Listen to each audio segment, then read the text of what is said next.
Well, Donald Trump also spoke about the crisis at the southern border, and poll after poll indicates that immigration is just a massive issue for Americans. Donald Trump spoke about the recent revelation that the government flew in 300,000 migrants to reduce the number of crossings. Take a listen.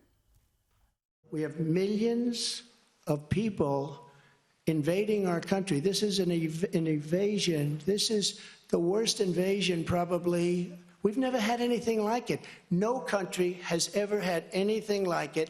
The number today could be 15 million people. And they're coming from rough places and dangerous places. And we had that shut down. We had everything going so beautifully. So we're going to take back our country. We're going to make sure. Elon Musk posted on X, this administration is both importing voters and creating a national security threat from unvetted illegal immigrants. It's highly probable that the groundwork is being laid for something far worse than 9/11. Just a matter of time. There's some pretty strong words.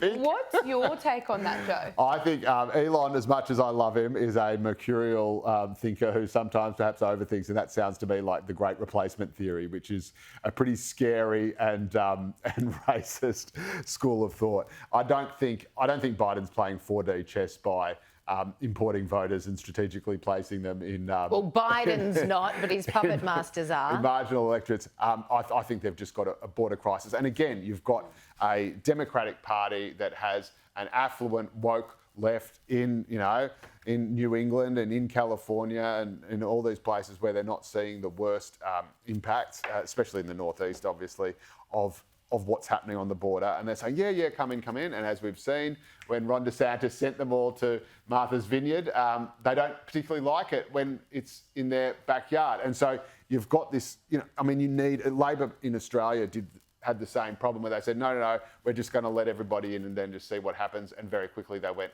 holy crap, this is a disaster. People are dying in their hundreds. We need to stop this. You need, in the 21st century, I'm sorry to say, we do not live in a fully globalised, borderless society. Nation states need secure borders, otherwise there is chaos. We need a humanitarian refugee intake program, but you do still need secure borders. Something a little bit lighter now, Taylor Swift. She's somehow involved in this election or the conversation around it. She encouraged her Instagram followers, all 282 million of them, to go out and vote yesterday. She said, I want to remind you guys to vote the people who most represent you into power. If you haven't already, make a plan to vote today. But she didn't mention Joe Biden. How disappointed will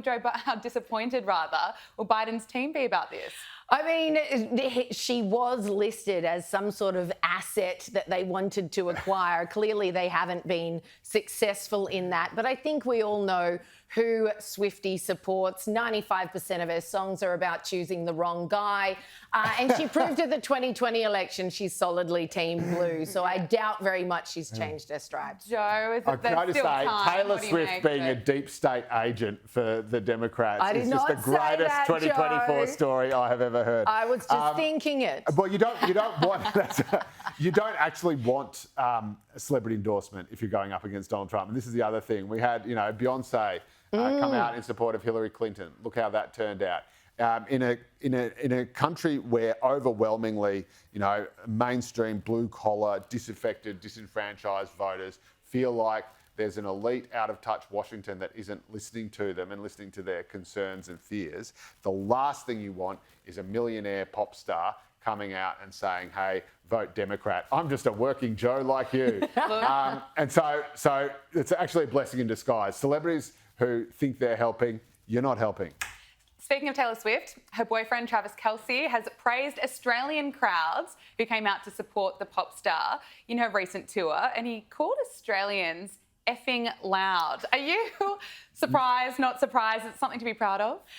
Well, is anyone... this coming from Travis, by the way, who can't seem to say anything without screaming it almost unintelligibly, is a bit of a surprise. But all crowds scream when they're at a concert seeing the person that they've come to see. So I think this is more just an American pat on the back, like, you guys are awesome, but I very much doubt that sets us apart. I like to think it's just how Travis just sees the world. It's like, I just like everything loud. That is how it's like when he was talking, when he was screaming at his Just confirmed coach. his theory, by the during way. It sounds like very, very loud. When he was, screaming at his coach during the Super Bowl, he almost spear tackled him because he was upset about not being played enough. Maybe that was just a quiet chat. Yeah. Maybe to Travis, that's like, oh, excuse me, sir, would you mind if I got some more plays on the ball? I think it in the may next well half?" be.